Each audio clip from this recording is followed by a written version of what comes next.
ఎండలో తీస్తున్నాను ఈ వీడియో. ఫుల్ ఎండ. ఈ మల్లె చెట్టు చూడండి, ఒక్కొక్కటి రూపాయి మల్లె అంటారంట, దీన్ని బొండు మల్లె అని కూడా అంటారు. ఎంత క్యూట్గా ఎంత బాగా పూసిందో చూడండి, భలే క్యూట్ ఉంది కదా. ఒక చెట్టు నిండా రేర్గా పూస్తుంది ఈ చెట్టు పూయడమే. పక్కనేమో ఒక్క అంటు కూడా రాలేదు, ఎందుకో తెలీదు, సింగిల్గా అలానే ఉంది. ఏమైనా తీసి సైడ్కి వేద్దామన్నా ఎంత క్యూట్గా ఉన్నాయో చూడండి.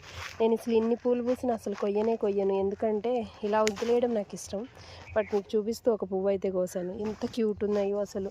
ఇక్కడ కూడా పూసింది. ఒక్కొక్క చెట్టు వేసాను, కానీ సరిగ్గా పుయ్యలేదు. అండ్ ఎండ కూడా విపరీతంగా ఉంది. వంగ మొక్కలన్నీ ఫుల్ ఎండిపోయాయి.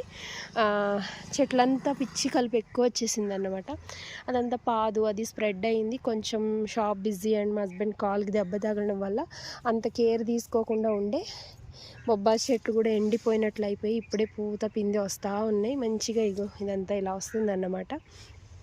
వంకాయల చెట్లు ఇలా ఉన్నాయి ఇదంతా.